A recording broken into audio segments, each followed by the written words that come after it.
কিন্তু নেহেরু গভর্নমেন্ট কোন অজ্ঞাত কারণে উইদাউট নোটিফিকেশনে ষড়যন্ত্র করে তৎকালীন নেহেরু গভর্নমেন্ট কর্মী জাতিকে আমাদের অধিকার থাকতে স্ট্যাটাস থাকতে বাদ দিয়েছিল। তো সেই দিনটাকে আমরা কালো দিবস হিসাবে প্রতি বছর আমরা পালন করে আসছি। এই স্বাধীন ভারতবর্ষে আমরা কায়লা ঝান্ডা উড়াই, আমরা প্রতিবাদ করছি পুনরায় কর্মীকে এমপি ছুটিতে সামিল করার জন্য। এই যে দীর্ঘ আন্দোলন আপনারা লক্ষ্য করেছেন, এই দীর্ঘ আন্দোলন সেই 1950 সালের পরলেই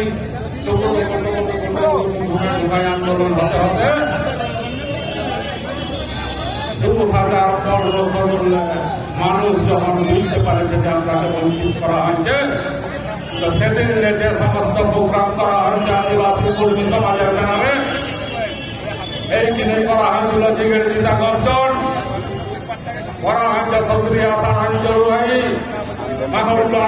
দিল্লি চালা, কতবার হুড়কা জাম করা হয়েছে তার কোনো শেষ নাই।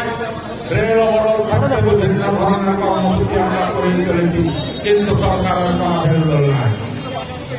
যার জন্য আমাদের যে বঞ্চিত কর্মী জাতি সারা ছোট নাম করেছে আমাদের বসবাস, এত বড় একটা বৃহৎ জাতিকে কানা পাড়িকারা আমরাকে এসটি স্ট্যাটাস থাকতে বাদ দিয়ে তারা এই জঙ্গল মহলকে তথা ছোট নাগপুরকে লুট করার চক্রান্তে মূলবাদীরা কৌশল চালাইছে।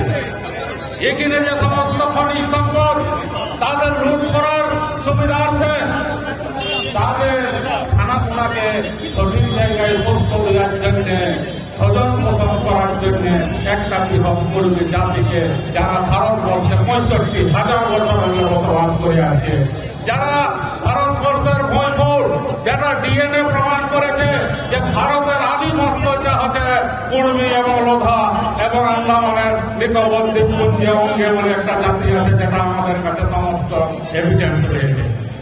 তো তা সত্ত্বেও আমাদেরকে এখনো তারা বন্ধ, এখনো তারা বধির, তারা শুনে পাচ্ছে নাই, আমাদের আওয়াজ তাদের কাছে যাচ্ছে নাই। প্রকাশ্য রাজপথে আমরা কালা ঝান্ডা উড়াচ্ছি, তবু তাদের হেলদোল নাই। তো বন্ধু, এটা ভাদর মাস ওঠে, টুকটাকে জল হবে, ছাগল ভিড়া জল হবে, পরের কোনো কারণ নাই, ভয়ের কোনো কারণ নাই, চটকর নাই হবে। আন্দোলন করতে এসেছি, ওকে শসে জলে ভিজে যা হবে হবে। পদযাত্রায় চলুন সামিল হই, মহিলাগুলোকে সামনে আসার জন্য অনুরোধ করছি এবং ঢোল ঢমসা সহকারে যারা আমাদের ইয়েরা আছো, ভলেন্টিয়ার আছো, তারা অনুরোধ করবো এই মহিলাকে